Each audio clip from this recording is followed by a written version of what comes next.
on. I was kind of Star Trek and dumbfounded. Didn't know Oh, what no to worries. ask you. Yeah. And so I just had some questions for you. Sure. Number one, you played the most iconic role in like the 70s when I was growing up as Apollo. Every kid wanted to be you. So, because you just had this big wholesome element about you, and so it was just really kind of cool to see that. And you played off Dirk Benedict very well. Right. Thank you. I've got a couple questions for you. Two questions about the old Battlestar Galactica. Number one, what was one of your favorite moments working with Lauren Greene? Oh, wow. Well, I have to first of all say that one of the most iconic moments for me was being a young kid growing up with Bonanza and everybody wishing Lauren Greene could be your father, your second father, right? Your default father, because he was the father of everybody. I mean, he was everybody's favorite father. And all of a sudden to be walking on a set the first day, terrified at this multi-million-dollar set, bigger than I'd ever seen in my life.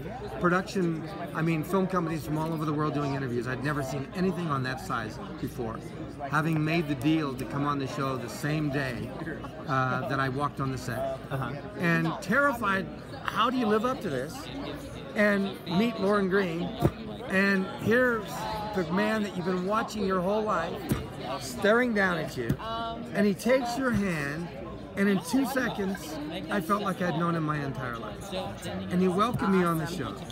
And for that moment on, I felt like we had that father-son relationship. It didn't have to work on it, didn't have to hope for it. It was there from the moment I met him. And he was the most down-to-earth, genuine, from-the-heart human being I'd ever met in my life. That was the most epic moment I've ever had in my life. And you have to understand, all of us are fans of shows, fans of stories, fans of other actors. And to have that kind of experience with somebody that I had looked up to for so many years, and now I was actually working on the same show, playing his son, imagine that. That was a powerful moment. All right.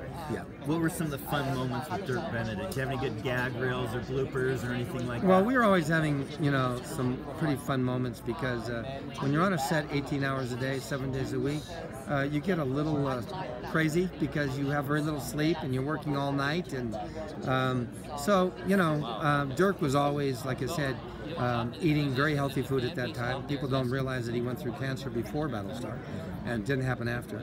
And he healed it through eating macrobiotic cooking.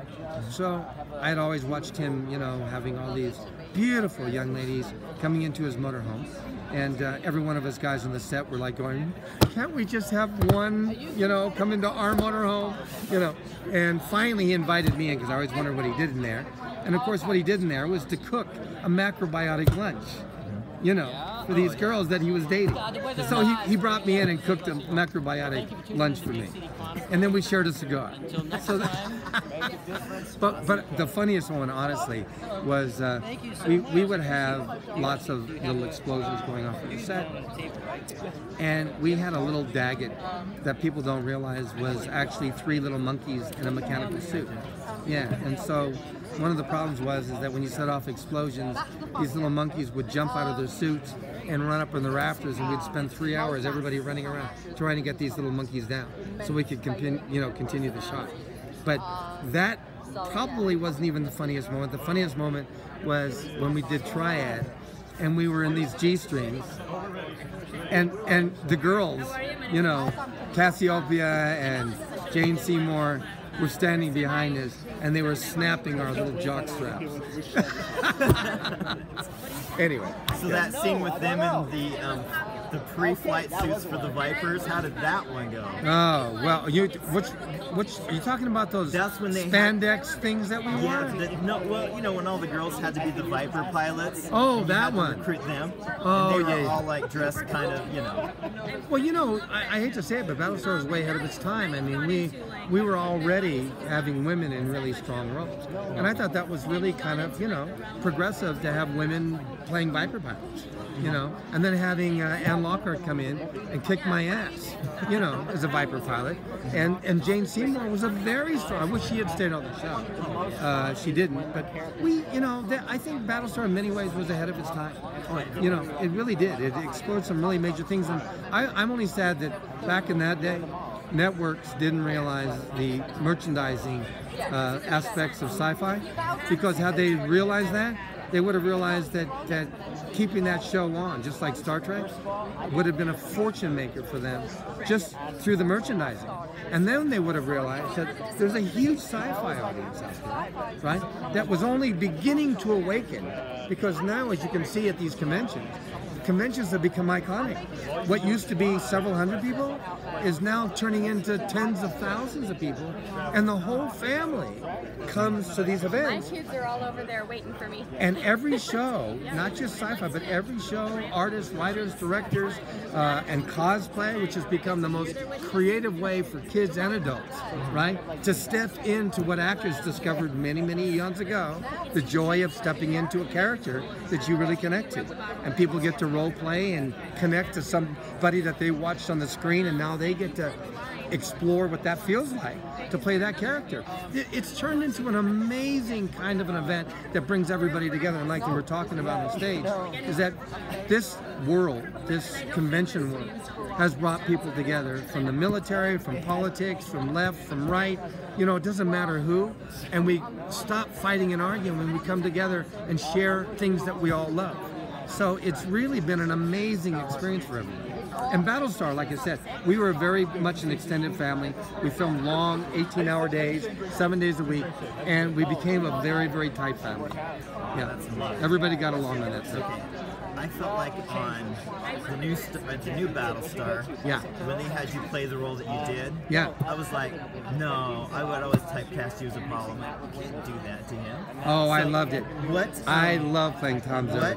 What insight did you give those new actors when you were there? The big insight, and this is a good one, because on the very first day I'm shooting my first scene, and it was the Dueling Apollos, because they very, I think, ingeniously put me together with Jamie Bamber to do that first episode and first show. And we had me, Tom Zarek, political revolutionary in jail, talking about, in mythology, what Apollo stands for. And I thought it was really kind of, you know, iconic to actually have the original Apollo talking to the new Apollo and sharing what that, that iconic Apollo in mythology was, what that represented. What's the word I wanted to search for? I immediately started sharing with Jamie, because the big lesson I had to learn was actors don't realize that when they're on shows, and especially if it becomes like a big splash, they get the feeling that this could be on forever.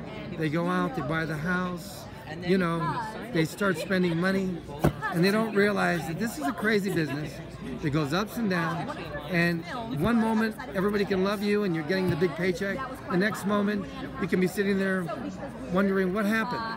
You know, things go up and down, it's a merry-go-round. So start getting involved on a business level, managing your money, managing your resources, planning for the future, and don't just get a cavalier feeling that this is always going to be there, right? So I think it was probably the biggest lesson I learned, is that when you're making those big dollars, invest them. Don't spend them, invest them. Use that money to build a foundation for the future, right? And most artists, I hate to say it, they never learn the business of the art, and so many of them make millions of dollars and they end up millions of dollars in debt. You know, you have no idea how many actors bought houses that they couldn't put the furniture in. You know, because you did so well the first year, and the second year, you're off that show. So again, you know, I've been fortunate, because one way or the other, I've made my life, my livelihood in this business for 50 years. I've been in this business 50 years now. So one way or the other, I've had opportunities, both, you know, as a writer, director, teacher, to pursue my art. And I haven't had to work any other jobs to support me. So I feel very blessed and very fortunate, but it took me a long time to learn the business of it, and I wish I had learned the business of it 50 years ago.